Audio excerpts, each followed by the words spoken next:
Hey, how's it going? Welcome back to the channel. Today I have a very educational video planned for y'all. It's going to be a little shorter, but hopefully filled with a lot of wisdom. And yeah, I want to let this first attack play. I'm not going to do commentary over this one. I'm going to kind of do my intro.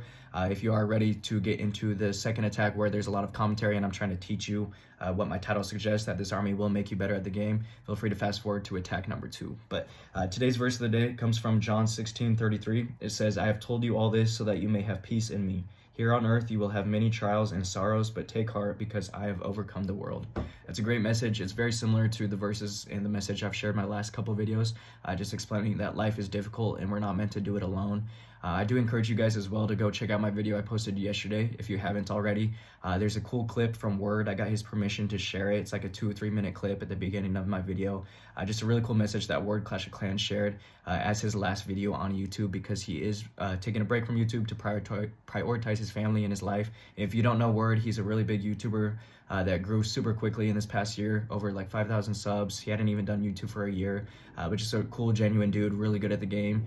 And yeah, he just had a really cool message that I wanted to share with y'all. So please feel free to go check that out if you haven't already. But in today's video, I am explaining why this army makes you better at Clash of Clans. I have a recap for the end of season results at the end.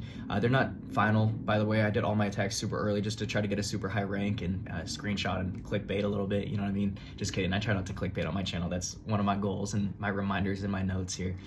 But anyway, I finished super high rank, but it's not going to be my final rank just because I hadn't taken my defenses. So in tomorrow's video I'll show you my official rank, but I will show at the end of this video, you know, the clip of what I ended up placing after all my hits in the US and in global. Obviously I'm going to drop a lot of spots from what it shows. So I wanted to get that out of the way, guys. I am going to hopefully get some educational commentary from here on, starting at attack number 2. So hopefully I can sell to you guys why this army is so strong and how it made me better at Clash of Clans and how it can make you better too. So first of all, I am competitive, just like Word mentioned in his clip that I just mentioned.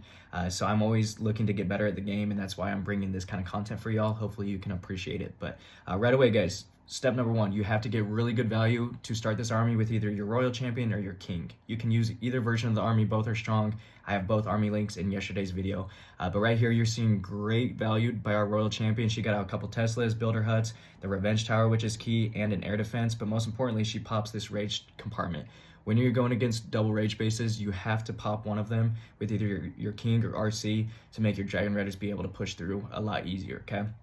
So the first thing this army has taught me and made me better at Clash of Clans is base recognition. Right there, I knew I had to place the RC because that's free value on Revenge Tower, and I knew she should probably go get a Rage Tower compartment.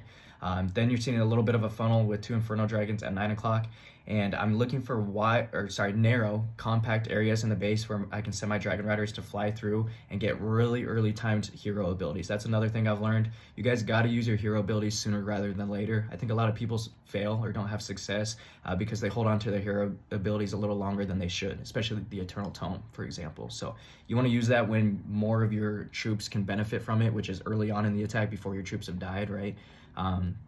So just understanding base recognition, hero ability timing, and spell timing and placement are 3 key things that will make you better at Clash of Clans no matter what army you're using. But this army right here teaches you to be very on point. You have to be very reactionary. This is a reactionary army. You have to be able to look around quickly and understand where your spells need to go, and you have to be quick thinking on the fly, right? You have to not just spam your totems too quickly and just hope for the best. You have to still be kind of surgical, strategical, and that's why I like this army so much. Is you're constantly attacking the whole time. You constantly have an important job to do. You're trying to keep your queen alive, your giant, your super minions from your siege barracks, but ultimately your minion prince and warden can't die either, right? Your Dragon Riders need to stay healthy. So you're trying to support your whole army with totems, and I love this army, guys. It's made me so much better at the game. I've had to learn the game a lot more, understand, again, base recognition. I know that my hero abilities need to be timed and placed very well, and then spells are 90% of Clash of Clans. I say this in a lot of videos. Spell timing and placement is insanely important, guys. It makes or breaks your attack. It's the difference between 3-star and or not. Back to this attack right here, guys. At 9 o'clock, I almost never do this. I place a siege barracks first just to help funnel my king up so that he could get into this rage compartment right here. This is beautiful value for us, right? We get 2 air defenses down to start the attack. Yeah, our siege barracks is already done, and the super minions are out, but it did its job. It got crazy value for us. The king did pretty good as well. Again, taking out that rage compartment was nice, so we're gonna fly into that right away. And then a really nice queen arrow to get out an air sweeper. This army makes you better as well because you have to learn how to aim and consistently hit queen arrows. That does take just a little bit of practice, but understanding, you know, tiles and angles, where to aim your queen so that your arrow will go where it wants. You have a lot of control with this army. This is definitely a control army, and that's why I like it, guys. You control the funnel that you set for your dragon riders. You control the queen and her funnel that she can create on the opposite side, and then you just control how long your dragon riders stay alive with good early warden ability, minion prince ability, and then really well placed totems. And overgrowth spell is super important. The overgrowth spell is like the best spell in the game. I would recommend everyone uses at least one of them, no matter what army you're using. It just gives you so many opportunities to negate huge chunks of the base and deal with it later. It helps control your pathing. So I'm telling you guys, if you are trying to get better at Clash of Clans, I understand a lot of people play this just casually for fun. Then maybe this video doesn't really like pertain to you. But if you are trying to get better and push in Legend League, I always recommend using the meta armies. Coming up in the new season starting tomorrow, I will be using Star's army, the Dragon Rider totems, his exact variation of it. I'll get really good with it and learn it. That's my goal. And then I'll be using Hachi's Electro Dragon army, just, you know, watching and listening to how he explains it. And I'm going to climb with both those armies. We'll see which air army we can push higher with in Legend League, but that's my plan. Just because I love air armies and I've learned so much from them, and I have gotten a lot better at the game because I've used this army for the last like month or two. All right, that's something else I would recommend if you are competitive. Find an army, stick to it, get consistent. Yeah, it might suck for the first 2-3 days trying to learn it. You might have a lot of fails. I recommend that you don't go back to your old army, like your old throwers or whatever you're using. Challenge yourself. It is fun and rewarding if you do learn a new army. And I would always recommend using the meta armies if you are trying to push in Legend League. If you're trying to push in Legend League and you're not using meta armies and you're just getting frustrated, then like make a change. You know what I mean? Like switch up, use a better army.